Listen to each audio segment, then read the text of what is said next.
저희 학생들이 재밌는 얘기를 해줬는데 선생님 요즘요 뷰 맛집 카페 중에 으뜸은 논뷰 카페예요. 논뷰요? 네. 논 한가운데 카페가 이렇게 있는데 그 네. 카페에서 논을 보면서 커피를 멍 때리면서 마셔야 약간 좀 이렇게 분해가 나고 조금 멋있다. 그래서 이게 그 무슨 학생들 느낌인가? 카페. 네네. 도시 근처에는 사실 논이 없습니다. 네. 서울은 특히 없죠. 네. 그래서 내가 논뷰 카페를 갔다는 것은 1시간 동안 운전을 했고 10분 커피를 마셨고 또 1시간 동안 운전을 했다는 시간적 여유가 있다는 것을 증명하기 때문에 분해가 나는 거구나. 그러네요. 차도 있고. 네.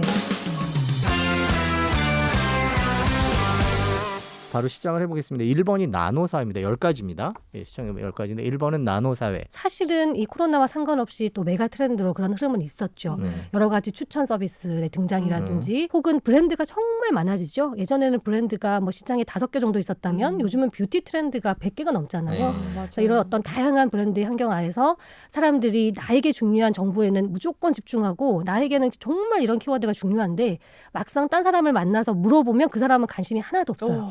그래서 내가 알고 있고 내게 중요한 트렌드가 너에게는 트렌드가 아니야 하는 그 현상 자체를 저희가 나노사회화한다라고 이름을 지어준 겁니다. 네, 저도 사실 소비를 굉장히 좋아하는 사람으로서 저도 좋아해요. 네. 예. 제가 좋아하는 브랜드를 친구들이 모르는 경우가 굉장히 맞습니다. 많고요. 예전에는 음악 취향을 물어보면 저는 장르로 얘기를 했거든요. 저는 뭐 팝을 좋아해요, 클래식 좋아해요, 뭐 트로트 좋아해요 이렇게 얘기하거나 사람으로 얘기했죠. A라는 가수 좋아합니다, B 가수 좋아요라고 했는데 요즘은 플랫폼으로 얘기하죠. 네. 유튜브에서 땡땡 채널 들어요. 오, 하는 그렇죠. 순간 그 사람의 취향을 알 수 있는데 네. 패션도 그렇습니다. 저는 A 백화점 옷을 좋아합니다.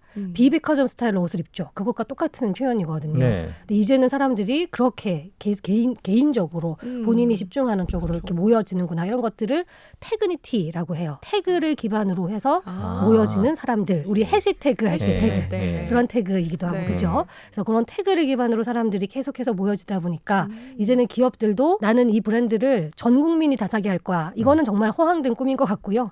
어떤 집단과 우리 브랜드 핏을 맞춰야 되지? 이런 나노사에 맞는 전략들이 나와야 되지 않을까? 두 번째 2022년 트렌드 머니러시, 말 그대로 돈으로 몰려간다. 골드러시가 생각나긴 하는데 사실 뭐 돈 좋아하는 것은 오늘 어제 일은 아니거든요. 그렇죠. 100년 전에 사람들도 돈은 좋아했을 네네. 거고 중요했을 겁니다. 그럼요. 근데 저희가 2022년 키워드로 선정한 이유는 경제 상황에 대한 불확실성이 커지는 것 같아요. 소비자들이 체감하기에 정말 예측하기 어렵잖아요. 네. 그러다 보니까 내가 뭔가 대비가 필요하겠다 이런 생각하시는 것 같고요.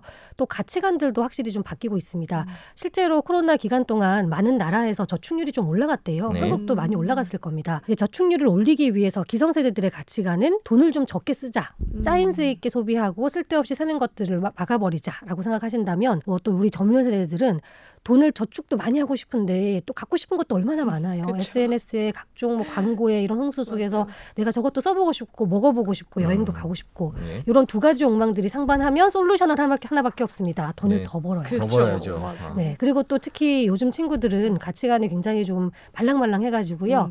예전처럼 내가 근로소득으로만 돈을 벌겠다라고 생각하기보다는 파이프라인 다양화해가지고 내가 잠을 자는 동안에도 돈이 벌어지게 하겠다. 네. 이런 것들이 조금 거의 기본적인 생각, 기본적인 가치관으로 자리 잡으면서 네. 계속해서 돈에 대한 뜨거운 열망들이 커질 것 같습니다. 그래서 뭐 그 대학생들이 비트코인은 물론이고요. 뭐 해외 주식, 소수점 투자 이런 것도 벌써 시작을 했더라고요. 투자도 또 투자인데 일도 직업도 늘어나요. 동시에 여러 가지 일을 하는 사람들을 우리가 엔잡러라고 네. 부르잖아요. 근데 요즘 애들은 또 이거를 슬래시 제너레이션이라고 부르더라고요. 네. 저는 이 일도 하는데요. 저 일도 하고 있고요. 요 일도 하고 있어요라고 자기의 명함에 다양한 일들을 소개하는데 사실 우리 사회가 특히 엔잡러를 좋아하진 않았어요. 네. 특히 회사 운영하시는 분들은 우리 직원들이 지금 딴 회사에서 일하고 월급 있는데. 받고 딴 일하냐고 이게 말이 되는 그렇죠. 근데 요즘은 그런 환경이 조금 구축되는 것 같습니다. 플랫폼 노동 그리고 예를 들면 무인 가게들 운영 이런 것들은 정말 사람들이 동시에 여러 가지 일을 할 수 있게 해주잖아요. 기성세대들은 상상하지 못했던 직업군들 메타버스에다가 그림 그려가지고 캐릭터들이 입는 옷을 판매하는데 그걸로 또 수익을 짤짤하게 내시는 분들도 계시고요. 참 저도 말이 빠르다는 지적을 많이 받는데 네. 교수님도 말씀이 참 빠르십니다. 그래서 댓글에서 지금 오. 니네 입에 속으로 하냐라는 얘기가 있어서 천천히 하도록.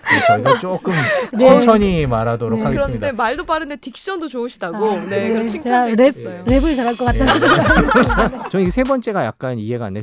득템력 무슨 얘기입니까? 이 득템력. 키워드는 약간 과시하고 연결되어 있는 키워드예요. 과시, 네. 예. 사실 사람의 본능 중에는 과시 욕망은 기본적으로 있잖아요. 나는 너보다 우월한 사람이야 이런 느낌을 가지고 있는데 수백 년 전에 신분제 때는 우리가 외모가 정해져 있었어요. 할 수 있는 헤어스타일이나 입을 수 있는 네. 옷들이. 그래서 그때는 사람들이 교양으로 자신을 과시했다고 합니다. 나는 외국어를 할 줄 알아. 무도회장에서 춤을 잘 춰. 이런 것들이 자신을 표현하는 기술이었는데 지금과 같은 산업화 시대, 이제 신분제가 붕괴된 시대에는 물건이 그 역할을 하죠. 나는 비싼 시계를 살 수 있지, 나는 비싼 차를 살 수 있어. 이런 물건들이 나에게 다른 사람들에게 나를 좀 더 우월하다 이런 것들을 표현하는 가시 용화를 하면서 이런 것들을 보이는 잉크라고 불러요. 이제는 내가 어떤 사람인지 이렇게 보여줄 수 있다. 그래서 지금 사실은 보이는 잉크의 시대입니다. 보이지 않는 잉크라는 표현이 되게 멋졌었는데. 멋졌었죠. 뭐 교양력. 네, 보이는 잉크는 원래 보이죠. 그렇죠. 예. 네네. 그런데 이 보이는 잉크가 흔해졌어요. 솔직히 한 5년 전, 10년 전만 해도 뭐 샤넬백 같은 고가의 가방들은 정말 뭐 찐 부자들이라든지 그렇죠. 그런 네네. 사람들이나 사실 내가 굳이 저걸 가지고 다녀야 돼?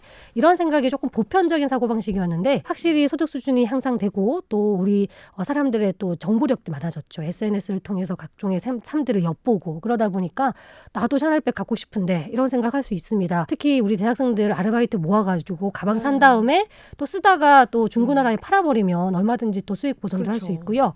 그러다 보니까 이런 어떤 보이는 잉크들이 흔해지면서 사람들이 또 다른 과시를 위해서 새로운 어떤 전쟁을 시작했는데 근데 그거 구하기 어렵잖아. 나는 그거 구해낼 수 있잖아 하는 득템력까지 이제 과시하는 것들이 득템력이라는 키워드고요. 득템력에서 중요한 것은 모든 사람이 득템할 필요는 전혀 없어요. 그 리그에 들어있는 사람들만 득템을 하면 되기 때문에 그들만 알아요. 그래서 저는 사실은 저런 나이키의 운동화들이 추첨해서 득템을 한 건지 안 한 건지 일반 나이키인지 전혀 모르거든요. 저도요. 그렇죠. 그래서 네. 그 아는 듯 사람들끼리 보면서 저거 리셀 가격이 200만 원짜리 운동화야. 근데 나이키 로고야. 저한테는 똑같죠. 그렇죠.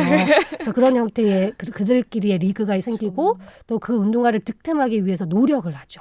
뭐 줄을 선다든지 추첨을 한다든지 네. 이런 식으로 또 다른 형태의 과시 열풍이 불어 닥치는 현상들을 저희가 득템력이라고 이름 붙였습니다. 기업의 마케팅의 결과 전략. 아닌가라는 그렇죠. 느낌이 살짝 맞습니다. 드는데 보니까. 사실은 이 득템이라는 전략은 전통적인 전략이에요. 특히 럭셔리라고 부르는 사치품 브랜드들, 뭐 에르메스, 구찌, 샤넬 이런 고가의 브랜드들, 시계 브랜드들은 득템 전략을 늘 썼어요. 왜냐하면 그 회사들은 브랜드 이미지가 생명이잖아요. 네. 그래서 많이 팔렸으면 좋겠는데 너무 많이 팔려서 우리 브랜드의 이미지가 희소되면 안 돼. 이런 생각이 있기 때문에 사람들 줄을 좀 세운다든지 창고에 네. 가방이 있지만 안 푼다든지 네. 이런 식으로 고객들에게 굉장히 득템 전략을 썼는데 중요한 포인트는 요즘은 대중 브랜드에서 득템 전략을 쓰기 시작했다는 겁니다. 나이키라든지 뭐 스타벅스라든지 여러분 주변에서 많이 찾으실 거예요. 네. 근데 그 전략을 쓰면서 어떤 효과가 생기냐면요. 사람들이 돈을 10만 원 냈을 때의 기쁨이 일반 10만 원짜리 운동화를 샀을 때보다 훨씬 커져요. 10배, 20배 커지죠. 사람들이 스스로 그것을 자신의 구매 득템의 순간의 기쁨과 맞바꾸는 그런 형태의 결과들도 가져옵니다. 궁금한 게요. 이게 유독 한국에서 굉장히 심한 것 같거든요. 네. 교수님 보시기 어떠세요? 뭐, 해외는? 해외에서도 그런 어떤 득템에 대한 마케팅들은 늘어나곤 있는데 우리는 조금 인구도 밀도도 좁고 사람들도 조금 모여서 살고 네. 또 SNS를 통해서 자신의 삶도 많이 보여주다 보니까 이제 이런 것들에 훨씬 더 노출되기 쉽고 나도 거기에 한번 득템을 해보고 싶다 이런 생각도 하는 것 같아요. 아니 제가 방금 빵 터진 게 어느 저랑 분이 마음이 올려주셨는데 굉장히 서울대에서 만든 트렌드 보시라는 교수님 말씀하신 게 로봇 아, 같아요. 네. 말 너무 제가 빨리 해서 그런 것 같습니다. 아니, 천천히 하도록 네, 하겠습니다. 아니요 그게 아니라 너무 네. 그 항상 이런 수업을 받는 학생들이 부럽다라는 생각도 듭니다. 감사합니다. 네. 저희 학생들에게 전달하겠습니다. 네, 네 번째가 네 번째 맞죠? 러스틱 네, 라이프죠. 맞아요. 예. 러스틱이라는 단어가 시골이 이런 느낌이거든요. 날 것을 이런 느낌인데 네. 누군가가 우리 앵커님께 시골 출신이시죠? 라고 네. 했을 때 하고 네. 서울 출신 같은데? 라고 네. 했을 때하고 기분 다르잖아요. 네. 보통 시골에서 네. 온 것 같다 이러면은 내가 옷이 좀 촌스럽나? 내가 그렇죠. 말투가 얼굴이 좀 촌스럽게 생겼나? 이런 생각을 하고 불쾌함을 느끼기 마련인데요. 이제는 걱정하지 마십시오. 시골스럽다라는 네. 느낌이 그 얘기를 저보가시죠. 네, 근데 굉장히 예. 트렌디하다, 네. 힙하다. 조금 더 과장하자면 분해가 철철 흐른다. 오, 저 이거 분해나네요. 느껴요. 맞아요. 이런 느낌으로 네. 이제 사용되기 시작한다는 그런 변화를 저희가 러스틱 라이프라고 네. 이름을 붙였는데요. 저희 학생들이 재밌는 얘기를 해주는데 선생님 요즘요 뷰 맛집 카페 중에 으뜸은 논뷰 카페예요. 오, 논뷰요? 네. 네. 논 한가운데에 카페가 이렇게 있는데 그 네. 카페에서 논을 보면서 커피를 멍 때리면서 마셔야 약간 좀 이렇게 분해가 나고 조금 멋있다. 그래서 이게 그 무슨 학생들이 느낌인가? 그렇게, 네네. 네. 그래서 이게 인스타 무슨 감성으로 느낌인가? 굉장히 네네. 도시 근처에는 사실 논이 없습니다. 네. 서울은 특히 그렇죠. 없죠. 네. 그래서 내가 논뷰 카페를 갔다는 것은 1시간 동안 운전을 했고 10분 커피를 마셨고 또 1시간 동안 운전을 했다는 시간적 여유가 있다는 것을 증명하기 때문에 네. 분해가 나는 거구나. 그러네요. 차도 있고. 네. 자, 다음은 헬시 플레저. 건강 첫 문장이 마음에 들었어요. 건강 관리가 힙해지고 있다. 젊은 세대시군요. 아니 그게 아니 저 건강 염려증이 있어요. 그러세요. 예. 이 키워드는 컨셉이 이런 겁니다. 사실 건강이라는 키워드는 40대 이후부터 네. 내가 어딘가 아프기 시작할 때 건강 염려증도 생기고 건강에 네, 대한 관심도 그렇죠. 생기는데 예, 들었군요. 20대, 네. 30대 같은 젊은 세대가 건강에 관심을 갖기 시작했다는 변화와 그들이 생각하는 건강이라는 키워드는 또 기성세대와는 조금 다르다는 컨셉. 그렇죠. 그래서 그것을 저희가 묶어서 헬시 플레저. 젊은 친구들이 일단 건강에 관심이 있어요. 가방에 뭐 들고 다녀 하는 거 뭐 있잖아요. What's your bag 이런 네. 어떤 인스타를 보시면 거기에 꼭 비타민지 하나씩 가방에 들고 다니거든요. 건강을 조금 과학의 힘을 빌려서 혹은 최신 어떤 기술의 힘을 빌어서 효율적으로 힙하게 조금 더 재밌고 즐겁게 하고 싶다. 이런 것들을 저희가 헬시 플레저라고 이름을 붙인 겁니다. 제가 저희 학생들도 재밌는 관찰 포인트인데요. 점심시간에 학교 식당에 가서 밥을 안 먹고요. 네. 편의점에서 이렇게 샐러드를 하나 꺼내가지고 먹더라고요. 근데 그것만 먹으면은 분명히 영양소가 부족하잖아요. 그렇죠. 그래서 영양제를 8알을 딱 꺼내더니 8알을 입에다가 탁 털어 넣더라고요. 그래서 네. 그게 건강할까 얘들아 그냥 밥을 먹는 게 낫지 않을까라고 했을 때 밥에는 필수 영양소가 좀 빠져 있거나 내가 다 못 챙기니까 이렇게 네. 먹는 게 훨씬 건강하지 않을까요? 라는 생각을 해요. 네. 그래서 저와는 다른 가치관을 가지고 있죠. 다음 주제는 Xteen is back입니다. Xteen이라는 표현은 X세대에 귀한 정도로 그쵸. 번역이 될 것 네, 같은데 맞습니다. Xteen이라는 표현을 쓰니 teen을 왜? 이 X세대가 어린 시절에 하이틴 잡지 좀 봤거든요. 네. 그래서 사실 Xteen을 떠올리긴 했습니다만 교수님 혹시 요거는 제가 떠올리긴 했는데요. 네. 아무튼 네. 떠올리긴 자기 네. 같이 작업하니까요. 네. 지금 X세대가 공교롭게도 가정을 꾸려가지고 아기를 키우고 계신 세대세요. 그래서 정확히 몇 살부터 몇 살? 보통 나이로 기준 말씀드리면 40대부터 50대 초반까지 그 정도는 X세대다 이렇게 본인이 네. 생각하시면 되는데 한 10대 정도 되는 애들을 키우고 계시더라고요. 음, 그런데 그렇죠. 또 X세대가 새로운 부모예요. 네. 한국에서 없었던 그동안 세계에서 없었던 또 새로운 형태의 유형의 부모 역할까지 하고 계셔가지고 X세대와 티네이저를 묶어서 저희가 X틴이라고 이름 붙인 겁니다. X세대는 왕년에 본인이 20대 때 소비 굉장히 많이 하셨고요. 또 새로운 형태의 뭐 소비를 많이 좋아하셨던 세대이기 때문에 이제 그들의 자녀와 공감이 돼요. 물론 사춘기라 싸우긴 하는데요. 네. 본인은 어릴 때 마리오 게임 했죠. 스틱 게임 했죠. 본인 어릴 때 이 비디오 테이프 빌려서 봤죠. 그러다 보니까 요즘 세대가 넷플릭스 보고 여러 가지 게임하는 거 이해하면서 소비를 같이 할 수 있는 세대죠. 뭐 틱톡도 같이 찍고요. 그래서 네. 그런 달라진 부모로서 자녀 세대에게 영향력을 행사한다. 이런 느낌까지 저희가 담아가지고 X틴이라고 이름을 붙여봤습니다. 이 세대가 지금 그 인생 주기로 볼 때는 인생 주기의 소득표를 놓고 볼 때는 소득이 가장 많은 시기죠. 오, 지금 맞습니다. 소득도 네. 높고요. 네. 소비도 많이 하세요. 네. 왜냐하면 가정이 꾸려지면 아무래도 가족을 위한 필수 소비가 늘어나기 때문에 네. 다양한 자료를 보시면 소비를 가장 많이 하는 세대이기도 한데요. 중요한 것은 사회적으로나 기업에서나 또 소비자로서 주목을 받지 못한다는 겁니다. 잘 보시면은 한국의 모든 기업들의 마케팅 포인트는 MZ죠. 네. 그렇죠. 그래서 MZ가 좋아하는 광고를 찍고 상품 컨셉을 만드시고요. SBS도 그래요. 저희도 그래요. 그러시죠. 예. 기업 교육을 가보면은요, 승진자 교육을 가보면 네. 커리큘럼이 있잖아요. 거기에 꼭 수업 시간에 빠지지 않는 것이 MZ 세대와 일하는 법, 아. 대화하는 법 그런 건 네. 있는데 X세대 이해하기 이런 커리큘럼은 없습니다. 네. 그렇죠. 굉장히 잊혀진 세대고요. 또 최근에 인사철이잖아요. 모 기업에서 MZ 임원이 나왔다, 대표가 나왔다는 대서특필 하는데 X세대도 임원 됐고 임원하고 있거든요. 네. 아무도 관심이 없어요. 네. 그래서 이런 사회적으로 잊혀진 세대 X세대가 실제로는 중요합니다라는 의미를 담아서 저희가 X세대의 귀환을 말씀드렸습니다. 제가 X세대거든요. 아, 네. 신기하다. 네. 진짜 잊혀졌어요. 네, 저도 잊혀지고. 너무 씁쓸하게 그리고 말씀. 뭐, 그리고 뭐 MZ 세대랑 일하는 법 배워야 돼요. 저희 그렇죠. 힘들어요. 맞춰줘야 예, 쉽지 네. 않습니다. 네. X 세대 제 주변에도 보면 이제 아이들이 이제 중학교, 고등학교 다니고 뭐 이런 소비 생활을 실제로 같이 하기도 하고 그긴 한데 인스타는 서로 안 공유하지 보더라고요. 않죠. 예, 네. 그거는 불문율이더라고요. 제 친구들 중에는 이제 아들 인스타에 몰래 들어갔다가 네. 얼떨결에 잘못 말했다가 바로 그날 어. 차단당한 얘기들 이런 얘기들 하더라고요. 슬프네요. 네. 기업들이 MZ를 좋아하는 이유가 있습니다. MZ들은 새로운 제품이 나오면 빨리 사요. 아, 네. X세대는 조금 기다렸다가 사세요. 간을 좀 보시고 시장에서 잘 되나 이런 거 보시죠. 왜 저한테 확인하세요? 자꾸 예 기다립니다. 예, 기다립니다. 그리고 MZ들은 소문내는 거 굉장히 좋아합니다. 네. 그래서 조금 X세대가 보기에는 쟤네들은 너무 잘난 척해.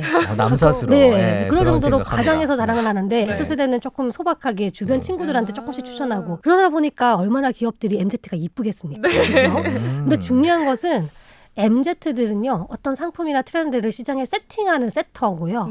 그것들이 탄력을 받아서 매출을 좀 기업에게 불러일으켜주는 변곡점을 결정하는 것은 사실은 X세대입니다.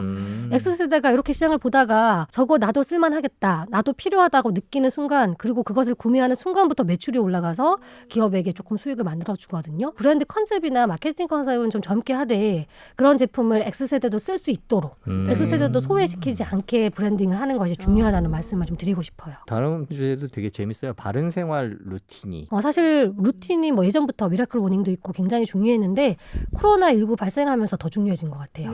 사실 코로나19가 우리에게 준 여러 가지 역량 중에 하나는 미래를 조금 일찍 경험하게 해본 거가 있죠. 네. 예를 들면 재택근무나 비대면 학습은 사실 5년 후에 하려고 했는데 네. 코로나 때문에 갑자기 우리가 훅 다가온 이런 어떤 변화들이잖아요. 네. 해보니까 대부분의 분들이 재택근무 너무 좋아요 이런 말씀하시는데 네. 자유도가 높아지는 경험과 함께 네. 불안감이 커집니다. 음. 오히려 회사를 9 to 6로 왔다 갔다 할 때는 그냥 사실 생각하지 않고 막 살면 되는데 네. 내가 이렇게 자유가 생겨버리니까 이 시간을 어떻게 보내야 되지? 맞아요. 내가 정말 잘 살고 있다고 확신할 네. 수 있는가? 그런 불안감이 생기면서 인생을 통제하려고 하고요. 이 있지 않나 멀스트리트가 좀 루틴이 됐으면 좋겠네요. 네, 그렇습니다. 네, 시청자분들. 자, 그다음 키워드가 실제감 테크예요. 이거 메타버스 생각나요? 네, 딱 맞습니다. 들으니까. 사실 네. 메타버스를 염두에 두고 만든 키워드인데요. 네. 실제감은 실제가 아니란 뜻이에요. 그런데 다양한 테크닉으로 제 뇌를 착각하게 만들어서 실제인가? 하게 만들면 그게 실제감입니다. 네. 그래서 사실 메타버스를 염두에 두고 있지만 가령 요즘 온라인 쇼핑몰에서 많이 하시는 라이브 커머스 있죠. 네. 이런 것들도 실제감을 줍니다. 제가 현장에 가지 않고 그 현장을 볼 수 있기 때문에. 그래서 이런 다양한 의미들을 내포하는 다양한 테크닉들이 실제감으로 묶일 수 있습니다. 다음 주제로 넘어가 네, 보겠습니다. 마지막이죠. 라이크 커머스. 이 라이크 커머스는 뭔가요? 좋아요? 네, 좋아요 커머스인데요. 네. 저희가 이제 커머스가 들어갔다 보니까 유통 얘기죠. 네. 네. 사실 유통의 본질은 요즘 우리 신문에서 많이 보듯이 공급만 관리기는 해요. 네. 최근에 사람들의 쇼핑 행태가 바뀌다 보니까 이제는 누가 소비자들의 라이크, 좋아요를 하나로 모아낼 수 있지? 그리고 누가 모아냈을 때 그것에 빨리 대응할 수 있지? 이런 라이크, 수요망의 관리에 집중하는 새로운 형태의 유통들이 계속해서 커질 것 같다. 이것들이 라이크 커머스의 핵심입니다. 또 제조사들도 마찬가지입니다. 이제는 꼭 유통사를 거쳐야 될까? 우리가 직접 유통하지 않으면 되지 않을까? 하다 보니까 뭐 캐스버 같은 현대자동차 그 자동차를 뭐 홈페이지에서 팔아버린다던가. 네. 그러니까 내가 유통을 좀 직접 해보고 싶어. 그래서 조금 과장해서 말씀드리면 1인 1셀러. 이제는 대한민국 전 국민이 물건을 팔기도 하고 만들기도 하는 브랜드를 갖는 그런 시대를 조금 상상해 보면 이 라이크 커머스가 무엇을 의미하는지 느낌이 오실 것 같습니다. 마지막 주제를 얘기를 해보겠습니다. 내러티브 자본. 제가 가장 공감했던 챕터이기도 한 것 같아요. 역사가 없는 브랜드라든지 신생 브랜드 하더라도 그리고 또 정말 처음 보는 사람이라 하더라도 개인이라 하더라도 개인적인 서사나 내러티브를 가지고 있으면 그것 자체가 매력이 되어서 돈을 번다든지 아니면 자본력을 끌어당길 수 있는 시대가 됐다. 주식시장에서 굉장히 많죠. 네. 네, 특히 테슬라 많죠. 같은 네, 현상들. 일론 머스크처럼 네, 난 네. 화성 가서 죽겠다. 처음에 안 네, 믿었는데 네. 그렇게 그럴 것 될 것 같죠. 같아요. 네. 이런 네. 전설을 하나 만들어 나가는 기업들에 관한 이야기인데 원래 스토리텔링이 유럽 쪽이 좀 미국 유럽 쪽이 강하긴 한데 우리나라는 좀 상대적으로 약하지 않았나요? 내러티브라는 거에 대해서 기업들이 앞으로는 그런 것들이 강해질 것 같아요. 예전에는 수익률로 따졌거든요. 네. 저 회사가 올해 얼마나 수익을 만들었는가 그런 어떤 팩트를 기반으로 그 기업의 가치를 평가하기도 하고 주식 투자를 하기도 했는데 수익이 실제로 나지 않더라도 그 회사가 가지고 있는 서사나 내러티브에 공감만 할 수 있으면 돈을 내주기도 하죠. 약간 평범하면 잘 안 되는 것 같기도 해요. 모든 것들이. 그러니까 밋밋하다는 느낌? 사연이 있는 것 같고 그 속에 모험이 있는 것 같고 약간 그런 것들이 잘 되는 것 같아요. 기업도 뭐를 그렇고. 사는데 내가 이유와 명분을 조금 원하는 것 같아요. 교수님이 이렇게 쭉 보실 때 이 10가지 중에서 아 이거는 진짜 내가 잘 뽑았다라고 생각하는 게 뭔지 궁금해요. 투자 관점이나 네. 시장 관점에서 좀 큰 변화를 일으킬 것 같은 키워드 2개를 선정한다면 네. 헬시 플레저와 라이크 커머스 이런 오. 것들은 좀 투자적인 관점에서 계속 보셔야 된다 말씀드리고 네. 싶습니다. 저도 헬시 플레저가 가장 와닿았거든요. 저희가 또 조금 지나서 시간 되시면 한 중반쯤에 실제로 2022년이 어떻게 가고 있는지 나와서 한번 말씀해 주셨으면 좋겠어요. 중간 점검으로. 네, 고맙습니다. 약속하셨습니다. 네, 알겠습니다. 약속하신 네, 겁니다. 감사합니다. 오늘 네. 긴 시간 고맙습니다. 예, 감사합니다. 감사합니다.